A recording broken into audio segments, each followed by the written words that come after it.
be working now. Can you guys hear me? There we go. I had the wrong cord plugged in. My bad. What's going on, everybody? As we are here on the 8th of March, 2020 to talk about the Elimination Chamber pay-per-view. I thought this show had some good points, but then at the same time, it really had a good amount of lows. So, I just don't know about this show, guys. There was no real star power on this show, to be completely honest, other than like AJ Styles. There was no Becky in a match.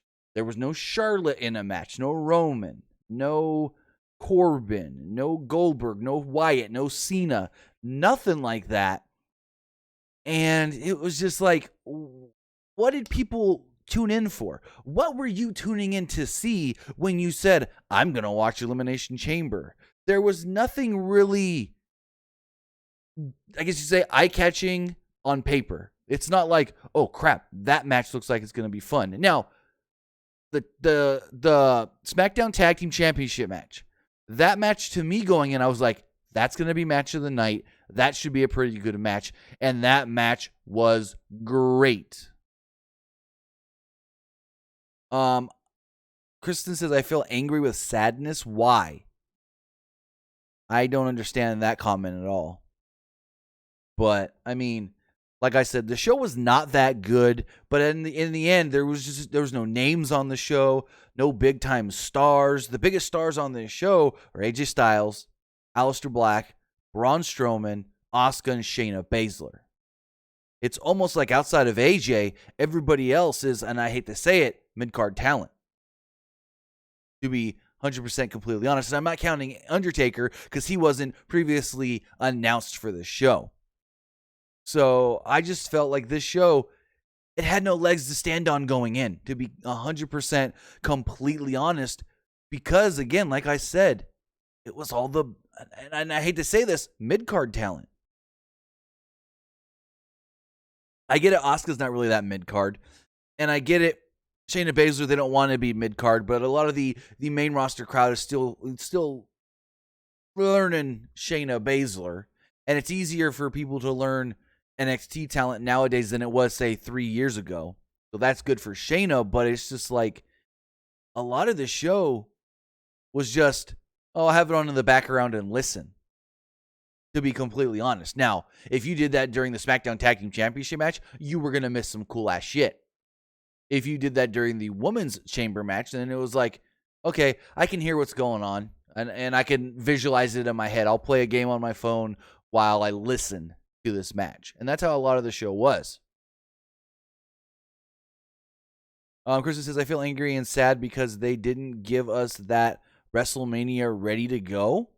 They basically confirmed 2 more WrestleMania matches tonight. They 100% told us Shayna's facing Becky, which we knew, and they further built Undertaker versus AJ. So, I mean, if you're saying that they didn't build anything towards WrestleMania, they surely did. They really did in that regard.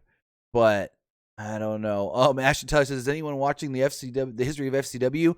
I'm not, because I'm talking to you guys about the show that was on earlier. I want to watch the history of FCW deal. I watched the first 5 minutes or so, and it seemed good. So I'll watch the rest of that tonight. Maybe do a quick little thing on it. We'll see. Remember, guys, if you want to give me your thoughts on tonight's show, you can do so by texting into 510-906-1341, or you can send in a super chat donation in the live chat or a super sticker to make sure your question does get read, as the chat's going pretty good. And once I start going through the actual review, I'm probably going to miss a lot of the chat. So again, a way to make sure that your question does get read in the live chat is, well, send it as a super chat donation, and all those donations do help us out here at Pro Wrestling Unlimited. Also, I would greatly appreciate it if you head over to twitch.tv/TimmyBuddy. I go over there periodically, for at least 4 or 5 days a week, and I stream video game stuff. We stream Star Wars Jedi Fallen Order, NASCAR, Fortnite, Super Mario, and other games are coming as well. And, well, if you're an Amazon Prime member, then that means you have a Twitch Prime subscription. With your Twitch Prime subscription, you get 1 free subscription to any Twitch streamer you want for that month. And I would greatly appreciate it if I was that Twitch streamer, if I was that Twitch streamer that you would like to support. Again, it's just free money sitting in your pocket that you may not even know you have, that you can give to 1 Twitch streamer a month that you want to support. And I would greatly appreciate it if you supported me over at twitch.tv/TimmyBuddy, as all the money I do make from Twitch will go directly back into making PW Unlimited better by maybe even getting more staff, maybe getting new equipment for Nick and I, so maybe even so Nick can be a little more full-time and Nick can do more stuff here. So with that, I just would appreciate if you went over there and supported us there as well. Again, it's free money, just burning a hole in your pocket that you may not even know is there. But we're here to talk about the Elimination Chamber pay-per-view, and the action kicked off on the pre-show. On the pre-show, we saw the Viking Raiders against Zack Ryder and Kurt Hawkins. Match went right around 5 minutes. The announcers reminded us that Ryder and Hawkins won the tag titles at WrestleMania last year, coming off of a long losing streak. Ryder distracted Eric long enough for Hawkins to catch him, and he hit him with a knee and took control. This allowed them to take a quick commercial break. Ivar made a tag, and they eventually gave Ryder the Viking experience for the pinfall victory. So the Viking Raiders pick up the win. We have a super chat donation from Wayne Montgomery. He says, "Hey Tim, you think it was too early for Braun to lose his title tonight? And do you think he gets a rematch at Mania?" I've got something on that I will talk about once we get to that match. So just keep your question in the back of your mind, and I'm going to answer exactly everything you asked once we get to that match here in the rundown. So going forward, the first match on the main card was Daniel Bryan versus Drew Gulak. Crowd was still kind of filling in, you can tell. And so the crowd chanted for Bryan and whatnot, but they weren't as into it as they could have been because, again, it's the first match of the night. They're technically second, but first match of the main card. And so they were still getting into their seats, getting their drinks, getting their food, getting everything situated. But I thought this was a hell of a 15-minute match. So Gulak received some cheers early because, well, it's his hometown. And then the crowd really turned for Daniel Bryan. They mat wrestled for the first few minutes. The story was that Gulak had an answer for almost everything Daniel Bryan did, which caught Bryan off guard, actually. Bryan broke up the sequence by delivering a kick, so Gulak smacked him in the face. Bryan blocked a vertical suplex, then sent both of them out of the ring with a suplex over the top rope. Gulak came back with a high-angle suplex, and Bryan sold his neck. Bryan used a dragon suplex, then Gulak used a German suplex. Gulak then used a release German suplex, and Bryan landed hard, and I mean hard, on the back of his head and his neck. These two used a lot of technical wrestling in this match, and that's what made it stellar. These two are great technical wrestlers that almost do everything in the ring perfectly, and it really showed here tonight. Bryan rolled out of the ring to sell this suplex and landing on the back of his head, and just barely got back in at the 10 count. Bryan came back with a running clothesline and kicks in the corner. Gulak crouched Bryan on the top and did an inverted suplex off the top and transitioned it into a dragon sleeper. Bryan slipped out and transitioned that submission into his submission, the yes lock, while also throwing elbows at Drew Gulak. This ultimately led to Drew Gulak passing out and the referee having to call for the bell. Basically, Daniel Bryan won by referee stoppage. Bryan then picks up the victory, and it was, like I said, an excellent match between these two guys. It's different than stuff we normally see in WWE, and I feel like that's why I liked it, and that's why it worked so well, even though some said it may have went too long. I think it went perfectly at right around 14-15 minutes. After this, Gulak got to his feet, and Bryan was just very shocked at how Gulak was able to hang with him for most of this match until the end. Bryan then pointed at him so the fans can give him a round of applause. They did the yes chant. And, well, I don't know if this is maybe going to lead to a Daniel Bryan Gulak respect team, or if it's just a one-and-done thing to where it's like, hey, we need a cool, good match that we know is going to be solid for this pay-per-view. So next up, we saw Robert Roode Dolph Ziggler with Kayla Braxton in the back. Rude told Kayla that they would win the tag titles tonight. Dolph Ziggler mentioned his girl, Mandy Rose, which got some boos. The TV screen behind Braxton glitched him for a moment as they spoke. And here's the thing that I don't think I've mentioned. We see these glitches only on SmackDown and with SmackDown talent. We saw it at Super Showdown. We saw it tonight. But here's the thing. These glitches are predominantly when Ziggler is on screen. I don't know if you guys have noticed that, but 90% of the time when we see a glitch, it's either during a Ziggler match, a Ziggler entrance, or even like tonight and on Friday on a screen behind Ziggler. So I don't know what this is going to lead to. I think maybe it could be Ali, but it does lead me to believe that there is some sort of a tie-in with whoever this is and Dolph Ziggler, because like I said, a lot of the glitches is during Ziggler moments, Ziggler matches, Ziggler entrances, Ziggler backstage stuff. So next up, we did get Andrade defending the United States Championship against Humberto Carrillo.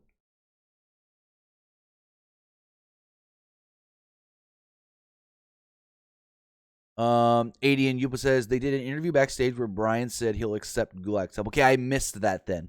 I may have been in the middle of getting the kids dinner and everything. I was making dinner for the kids during this show. I had the screen, up in the kitchen, but I did miss like one or two little things probably. I tried to like take most of my attention away when I knew it was like a commercial break type deal. So, but I did miss that. So thank you for bringing that to my attention. That Bryan did state that he would take Gulak's help if he wanted to help him.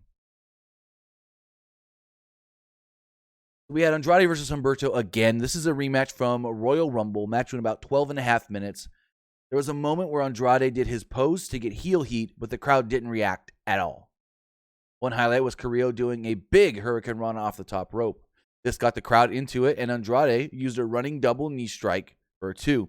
Here's my question. This is weird. Andrade does the double knees in the corner. He runs, just smacks his knees right into your face, and then he says, or then the announcers say, ooh, double knees in the corner.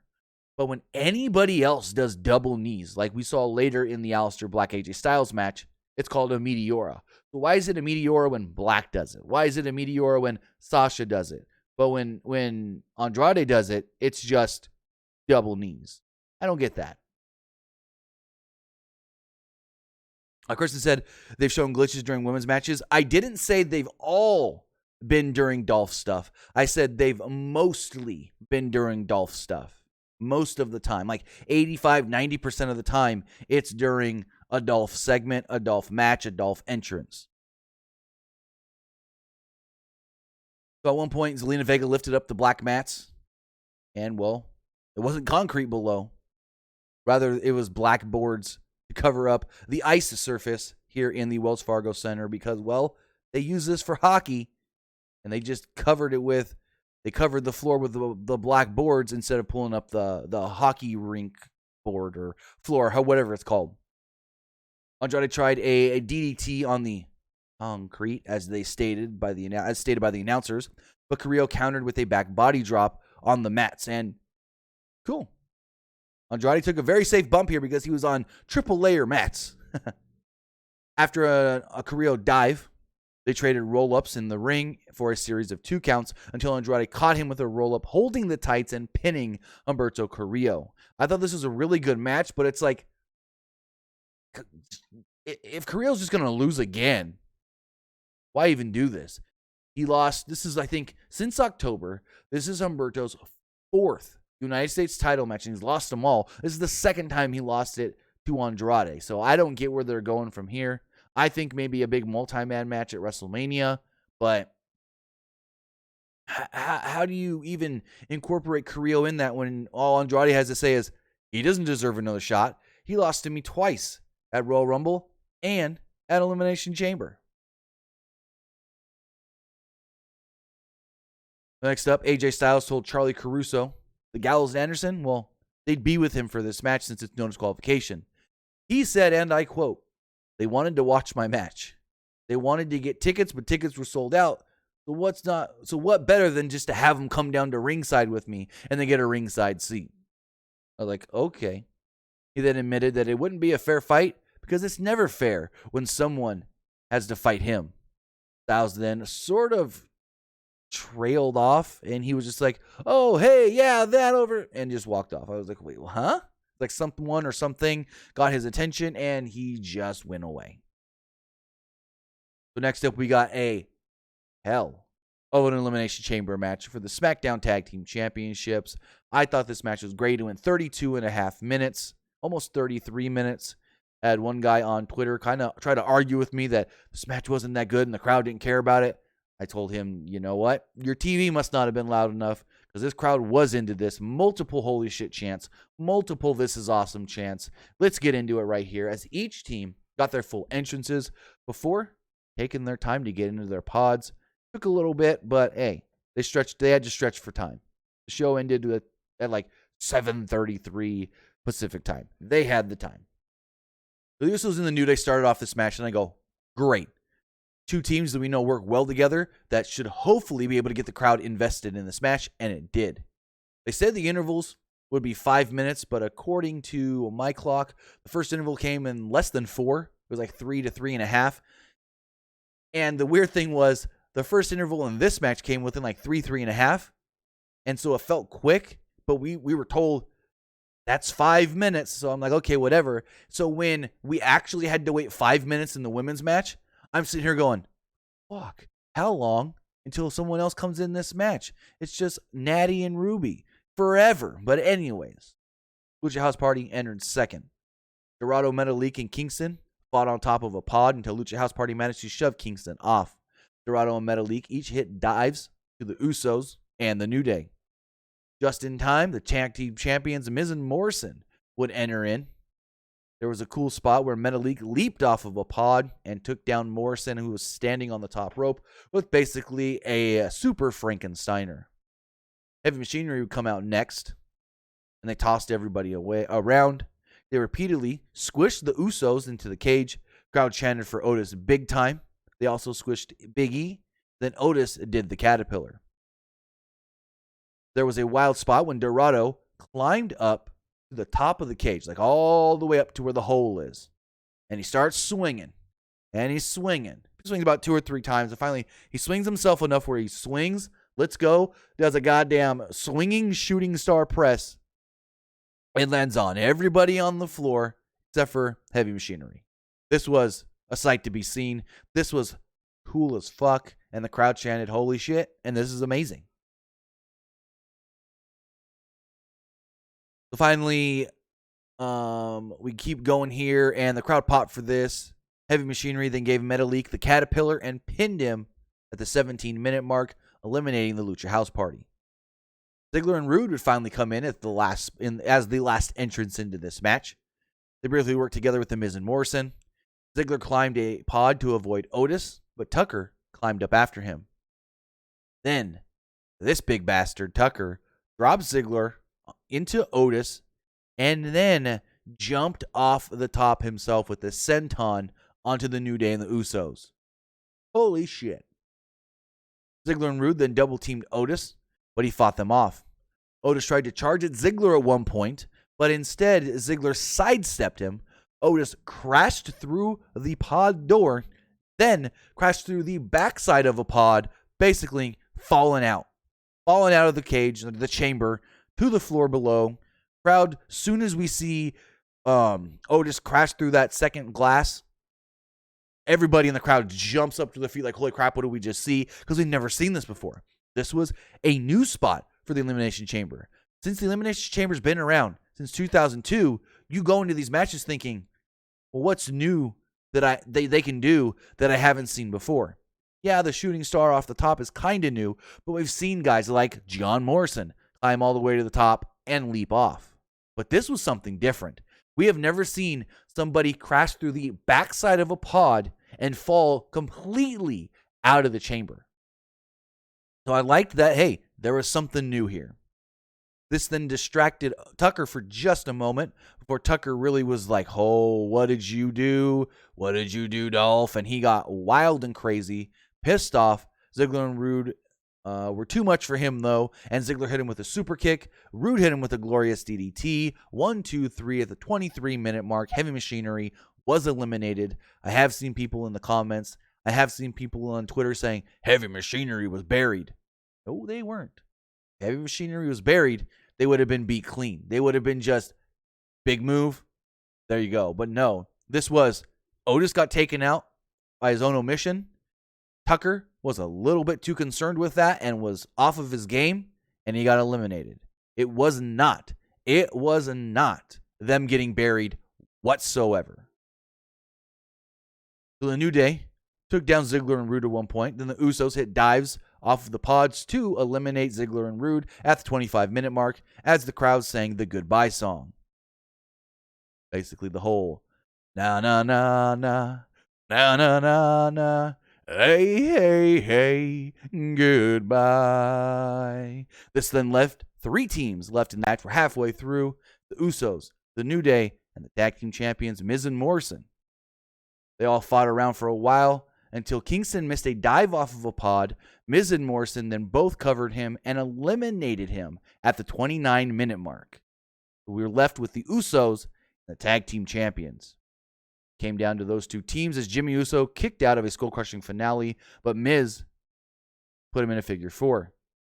With Jimmy Uso in the figure 4, this then led to Morrison hitting a Starship Pain. This is the spot we saw last year in a AAA match where Jeff Jarrett had, I think it was Bryan Cage, correct me if I'm wrong, in a figure 4, and then Phoenix leapt off with a 450 splash onto Bryan Cage. So I don't know if it was like, oh, we saw that spot, we want to do that spot. I don't think that's what it was, but that's the first thing I thought of when they did this spot tonight. Someone in a figure 4, someone hits a splash, but this time it did not lead to a pin. It led to Jey Uso breaking up a pin. He handed out super kicks and near falls to Morrison. Miz and Morrison then pinned Jey at the same time with Miz's feet on the ropes to pick up the victory, retain the SmackDown Tag Team Championships, and what I thought was, of course, the match of the night, no questioning that, but a really, really, really fun Elimination Chamber match. I thought this match was awesome. I actually really liked this match.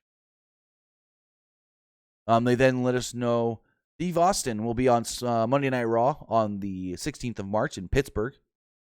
They showed his tweet and whatnot, stating that this was announced this past Friday. They then showed both Shayna Baszler and Asuka.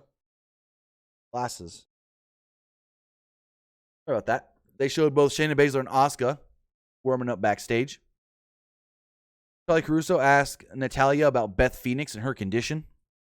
She says she was disgusted at what Randy Orton did in his actions and his comments towards Beth. She said that she couldn't wait to see Edge get his hands on Randy Orton tomorrow on Raw. Natalya thought of Beth and Edge as family. She said family means everything to her, and she is dedicating her match tonight inside the chamber to a Beth and Edge. My first thought was, I get how the RKO and the Concerto took out Edge, but how can one RKO take out Beth when Beth has been taking people's finishers for years and kicking out? I get you're going to say, well, she's just an announcer. She wasn't ready to take an RKO. I get how people can say that because someone tried to argue that comment, that sentiment with me on Twitter this week.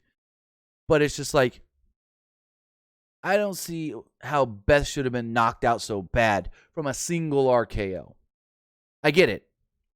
They're making the RKO seem like one of the most devastating moves in all of WWE right now, which is good. But at the same time, you almost have to think about it in the fact of Beth is a wrestler. Wrestles for years. She was a top-level female wrestler, taking all these kinds of finishers, getting put through tables and whatnot, and getting back up. So, I don't know. I'm just probably looking a little too much into it. Next up, we got a no disqualification match. It was Aleister Black versus AJ Styles. Well, technically, it was Aleister Black versus AJ Styles, Luke Gallows, and Carl Anderson. Because at any point in this match, Gallows and Anderson could have just ran right in. They did. So, First 5 minutes of this match, they wrestled as mostly a normal match until Styles grabbed a kendo stick and hit Black with it a few times. Black then set up a table at ringside, but Styles attacked him with a chair. Styles appeared in complete control until Black came back with some strikes. Styles caught him in a calf crusher, but Black grabbed the kendo stick and smashed Styles' face with it to get him to break the hold. Black attacked him with the stick, but Styles came right back with the Pele kick. Styles hit a version of the phenomenal forearm, but Black kicked out of a pin. Styles followed this up with the brainbuster for a 2. Styles then went to the top, but Black nailed him with a running kick. Black then used a springboard moonsault and a German suplex, but only got a 2 as the OC just stood outside and watched. Styles followed this up with a nice-looking Ushigoroshi. He attempted a tombstone, and the crowd buzzed for it, but Black slipped out and kicked Styles into a steel chair. Styles then tackled Black over the announce table. This is a cool-looking spot. And tried to suplex Black, but Black kicked him in the leg, basically knocking AJ's feet out from under him, and AJ crashed hard, face first, down onto the announce table. This then led to Black hitting the Meteora onto AJ Styles, whereas he jumped off the announce table and sent AJ through the table set up at ringside. Back in the ring, Black set up for the Black Mass. Then finally, after 20 minutes, the OC jumps into the ring. They finally try to help their buddy AJ Styles. Black then fought them off for a moment, but 3-on-1 was a little too much as Gallows and Anderson gave him the magic killer. The OC then set up Black for something when we heard gong. Lights go out. Crowd loses their ever-loving mind because they know what's coming when the lights come back on, and we see The Undertaker. The Undertaker standing in the middle of the ring. Gallows and Anderson are on their knees as Undertaker has them by the throat. AJ then goes for the phenomenal forearm, but Undertaker has eyes in the back of his head as he lets go of Gallows and Anderson, turns around, grabs AJ, choke slams him. The lights go back out. When the lights come back on, Taker's gone. AJ gets to his feet. Black is to his feet.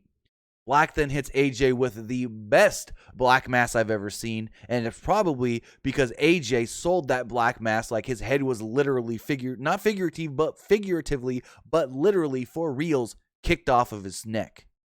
The way AJ sold that Black Mass was phenomenal. No pun intended. Crowd then popped huge when Aleister Black pinned AJ 1-2-3 to pick up the victory. So now, Aleister Black losing on Raw makes sense because he picked up the victory here tonight. Yes, he had help from The Undertaker, but who cares about that? He still won against AJ Styles. I thought this match was pretty fun once it really started going about halfway through it. Like the first half, I'm like, this is a cool, solid match. But then once they started doing the no disqualification stuff, I was like, this is fun. This is fun. So this was another match that I actually really enjoyed. And then we had for the Raw Tag Team Championships, Street Profits defending against Seth Rollins and Murphy. And I felt like this was a good match. Crowd wasn't really into it, just like the crowd last Monday wasn't really into it. But this match is overshadowed with the interference. Basically, about 8 minutes into the match, AOP finally gets involved. And before that, there's nothing really of note that happens. As the AOPs tried to get involved, the Viking Raiders would run down and brawl with the AOP. The crowd was into the Street Profits at this point. But again, they were dead for most of this match. They finally came alive, though, when all of a sudden, out of nowhere, Kevin Owens would appear with the tub of popcorn. Owens walked down the steps while eating the popcorn. He then sat on the announce table to watch this match. Owens chucked some popcorn in the face of Seth Rollins when Rollins finally realized, hey, what are you doing here? Kind of funny spot. Angelo Dawkins then wiped out Rollins with a tackle. This then led to he and Montez Ford catching Buddy Murphy. I messed up. Catching Murphy on a dive, which is the new big spot in WWE, especially in tag team matches. You catch the guy on the dive and throw him into the barricade. That's the new, this is the new cool spot. Because I've seen it a lot over the last month. Maybe like 2-3 weeks, actually. Anyways, powerbomb Murphy. into the barricade. Dawkins then gave Murphy a spine buster. Then Ford finished him off with a frog splash for the victory, retaining the Raw Tag Team Championships. After the match, Owens gave Rollins a stunner for good measure. And as he was walking away out of the ring and up the ramp, he dumped all the popcorn on Murphy. So next up, we got an 8 to 9 minute match with the Intercontinental Championship on the line. The 3-on-1 handicap match. Sami Zayn, Cesaro, and Shinsuke Nakamura challenging the champion, Braun Strowman. And I'm going to say right now, this match was no bueno. This match was not that good at all. The story of this match was Braun wants Sami. Sami's going to run. Oh, whoa, Sami caught him and won. There's your match right there.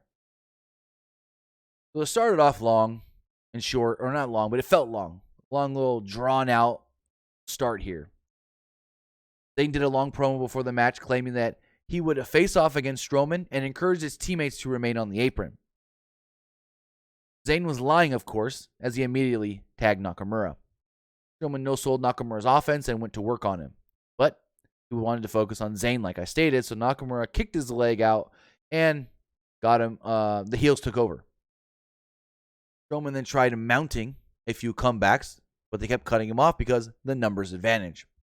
Strowman then took a Kinshasa into the steel steps. The trio then gave Strowman a suplex haluva kick combination, which led to Sami Zayn picking up the victory and becoming the new Intercontinental Champion. Yes, Sami Zayn has won his first championship on the main roster, the Intercontinental title, and he did so pinning Braun Strowman. He then teased Braun Strowman as Strowman slowly got to his feet. And from what I have heard, is this is just to get more heel heat on Sami Zayn for the fans to think, oh, Zayn couldn't have done this on his own. Zayn needed the help of Nakamura and Cesaro just to get this win. He's the champion, but it shouldn't count. And from what I have heard, this is not 100% in stone yet.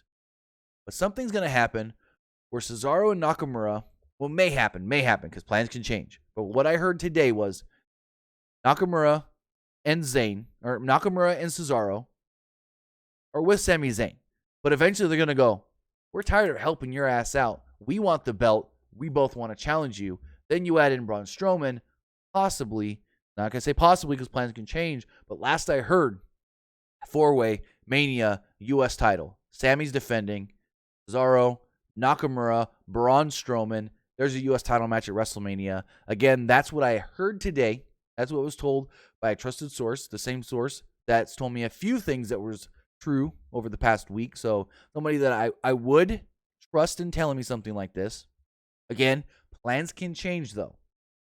But that is the going plan right now. Fatal 4-way, U.S. title, WrestleMania. Don't know who's going to be the baby faces or who's going to be the heels, other than Zayn should still be the heel. Strowman should still be the baby face. They then did a rundown of the WrestleMania card, telling us everything that has so far been announced for the April 5th show. Before we get into the main event match, I do want to read some of these text messages that we do have. Again, if you want to text in your thoughts about tonight's Elimination Chamber pay-per-view, you can do so at 510-906-1341. This person here says, was Heavy Machinery buried? Like I stated, I don't think so. Person says, I may be wrong, but wasn't there a third Elimination Chamber match? I remember it being promoted. There was a lot of changes to this show. So originally the chamber matches were supposed to be a women's chamber match from Raw, a women's chamber match from SmackDown, and a men's chamber match from SmackDown. The men's chamber match was turned into the SmackDown title chamber, the tag title chamber match. The women's chamber match was scrapped because, according to Alex McCarthy of TalkSport, he reported this morning that at WrestleMania, it's going to be a 6-woman match for the SmackDown tag, reverse, 6-pack challenge, 6-woman match for the SmackDown Women's Championship. So if that's the plan, Bayley, Sasha, Carmella, Naomi, Mrs. Lacey, and somebody else then you can't do a chamber where the winner gets the title shot. Hence, Naomi, because originally it was supposed to be Naomi wins the chamber, moves on to Mania, challenges Bayley. They bumped all that up. Now it was Naomi challenges Bayley Super Showdown, multi-woman match at Mania. That's why we didn't need the other chamber match. It was teased and set up basically by Lacey Evans one week, and then they said, we're doing something different. This person says, you think we get a fatal four-way match for the U.S. title at WrestleMania? Andrade, Humberto, Garza, and Rey? Possibly. Says, who do you see challenging the Street Profits at WrestleMania? Who do you also see challenging Miz and Morrison? Do you see those respective teams retaining? If not, who do you see at Mania? I have no clue. I mean, on the SmackDown side of things, I would have said multi-team match, but we got that tonight.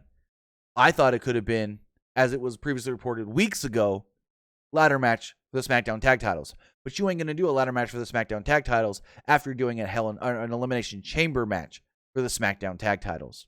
As far as who challenges them, maybe the New Day, maybe the Usos, maybe, no. I would say maybe Heavy Machinery because they got a good, thing going with the crowd, and the crowd really likes them. But I think that's going to end up Otis and Dolph. So, I don't know. As far as the Raw side goes, the only other heel team that I can think of on Raw, Gallows and it's either Gallows Anderson or the AOP. What other heel team do you have on Monday Night Raw to challenge the Street Profits? That's big uh-oh right there. This person says, do you think they should have kept the men's number one contenders match, even though we know it's going to be Roman versus Goldberg at WrestleMania, just like they did with the women's match, just for more hype for the show? Yes. But that probably would have taken away the tag team title match that I really, really, really liked. So it's a win-lose situation. You would have had a big hyped up match with big names, but then we would have possibly lost a match that actually came out really well. Person says, do you see the glitches? Do you do the glitches? Okay, this person didn't write in English, or I'm going to read this as it's written. Do you glitches is the return of heel turn for Ali or debut of a tag team? I've been saying for a week or two now, I think it might be Ali. Heel turn? Probably not.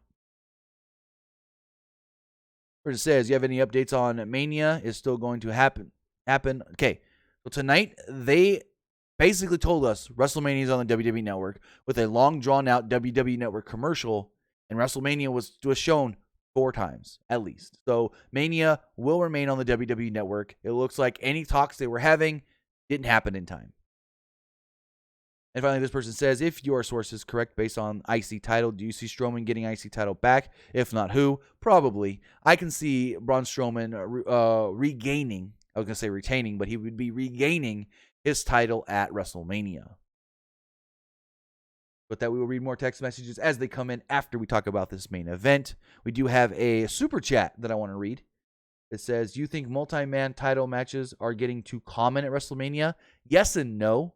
I think they're fine, especially if there's a gimmick attached to them, like no hold bar, no disqualification, TLC, ladder match. I think that's fine. But I get where you're coming from with too many multi-person matches. And it's just like they got to get everybody on the show. But I'd rather have multi-man matches for titles than what they do in New Japan and just throw a bunch of 8 and 10-man tag team matches just to get everybody on the show.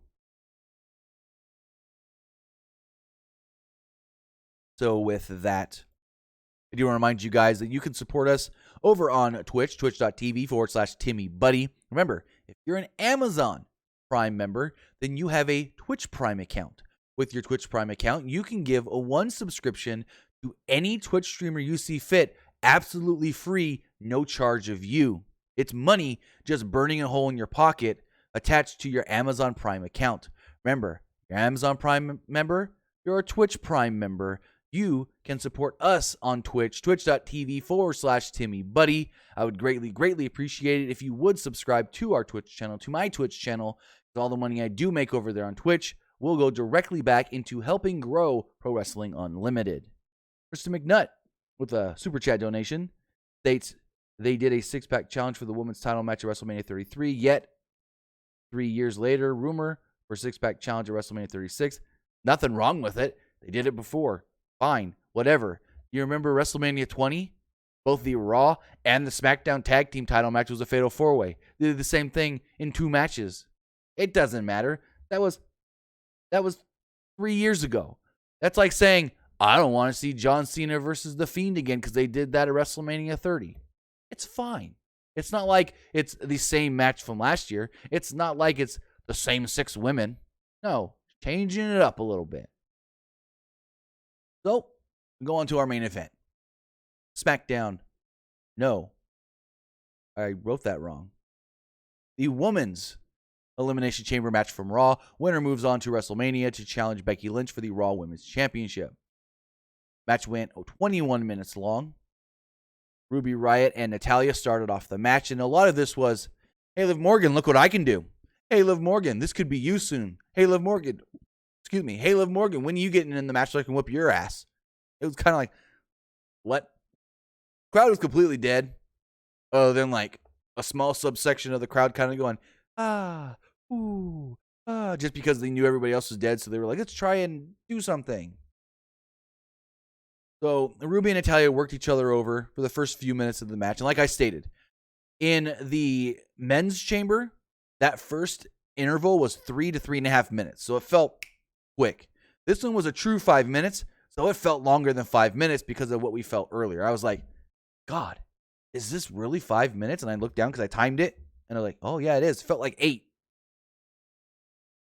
So, like I stated, Riott and Natty started off the match. They were going at it next to the pod of Liv Morgan, basically taunting Liv Morgan before Sarah Logan would enter into the ring. Sarah Logan would run like a blaze of glory at Natalya and hit her with knees, sending Natalya just crashing into Liv Morgan's pod. She smacked her head right on the Lexan glass. Looked like she may have also smacked her face on the turnbuckle because Natty grabbed her mouth immediately. Logan then dove off of her pod onto Natalya and Sarah Logan. Natalya was out of place and took a knee to the face. Natalya then powerbombed Logan and Riott. So they sped things up here with the intervals, it felt like at least. Baszler would come out next. And Baszler pretty much immediately took out Sarah Logan. She backed her with her version of like a dominator. Hit her with a knee to the face. Put her in the Karafuda clutch. 1, 2, 3. Not even 1, 2, 3. What am I thinking? Tapped her out in less than 3 seconds there. 30 seconds into Shayna getting into the match.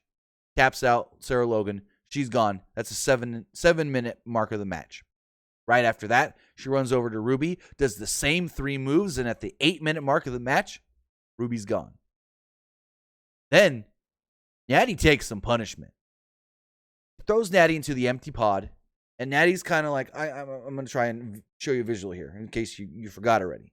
Natty's up against the side of the pod, and pretend like this is the door. Well, Shayna takes the door and just whap right into the chest area of Natty about 8 to 10 times, just slamming that door right into Natty. Eventually, she puts Natty in the Karafuda clutch.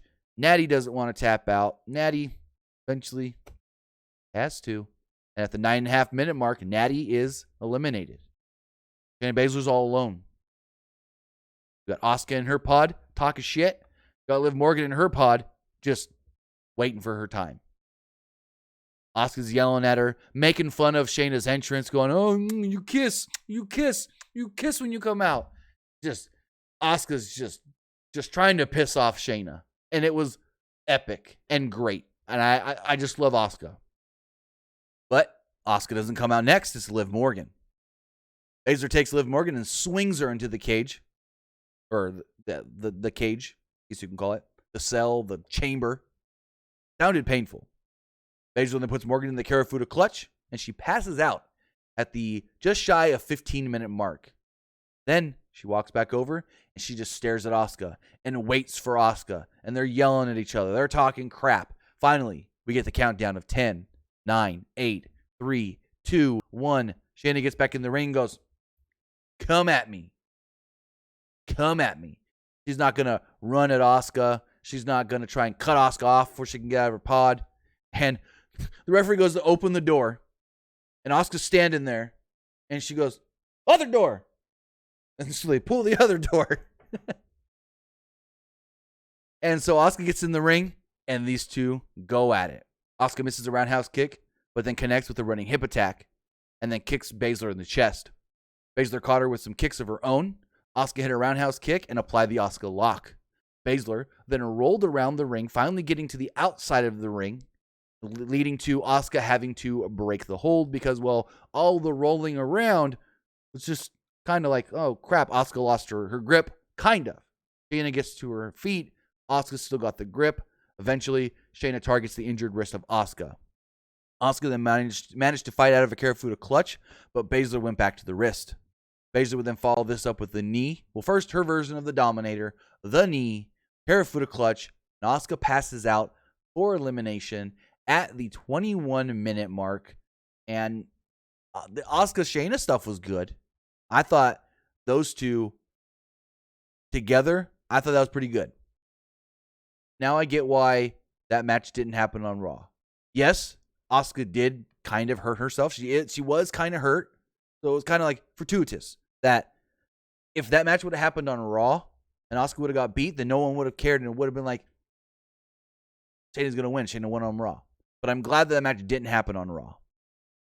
But Shayna Baszler wins. She now moves on to WrestleMania to challenge Becky Lynch, as we stated months ago. This match right here, Shayna Baszler versus Becky Lynch, was the first match that Vince McMahon agreed on and said, yeah, that's a Mania match. That was the first match that Vince McMahon had set for WrestleMania this year, back in December, end of December. So for that not to have changed, testament. Even though with the reports earlier in the week of Vince was kind of upset with the reaction that Baszler got from the crowd, but like I stated earlier in the week, nobody got a good reaction on Monday Night Raw. So Shayna not getting a main event reaction from that crowd on Raw, can't take it away from her because that crowd crapped the bed for most of the stuff anyways. But that was the Elimination Chamber. We do have a couple more text messages I do want to read. If you want to send in your thoughts, you can do so at 510-906-1341. First it says, any update on Killer Cross when he debuts? Where NXT, Raw, SmackDown, maybe pair him with Scarlett Bordeaux. He will be with Scarlett. That's why Scarlett hasn't debuted yet. And I believe he's going to be NXT. At least that's what I was hearing as late as Wednesday evening. It says, do you like the Women's Elimination Chamber match? I thought it was kind of boring. Like I said, I liked the stuff. I liked the action between Asuka and Shayna. I wish it was longer. But other than that, meh. I thought it would have been funny. Or no, maybe not funny, but I thought it would have been cool if Asuka came out and Liv was last. So Asuka and Shayna are going at it. Then Liv comes in, and they both look at each other, and they both just knock out Liv. One of them pins her, and then they go, okay, now back to us. I thought that could have been a funny, cool moment of the heels have to work together just for a moment to eliminate Liv real quick, and then they're back to them. But they didn't do that. And this person here, last text message in, says,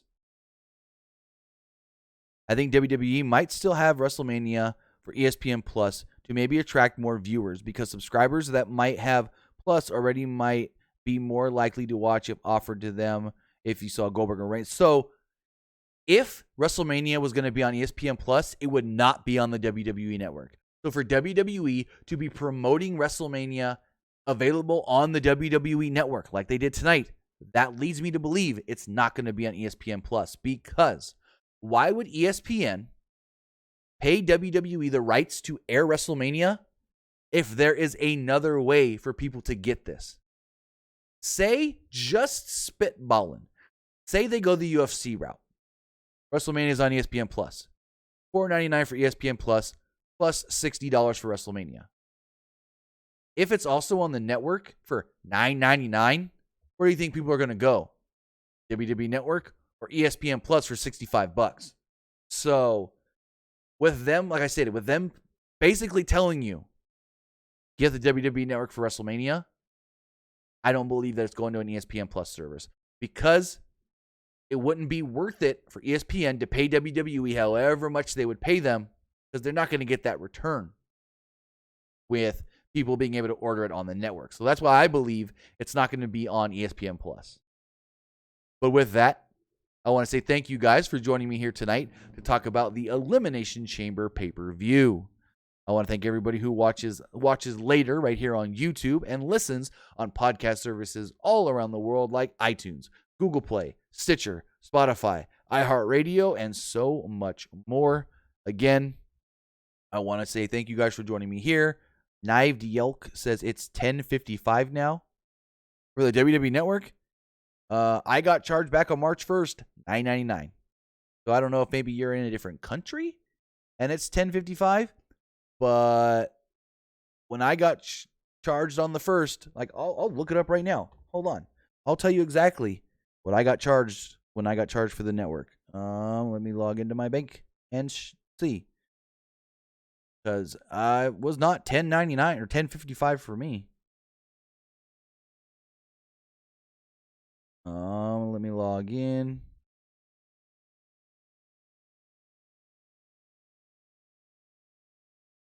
Let's see here. I can just search WWE.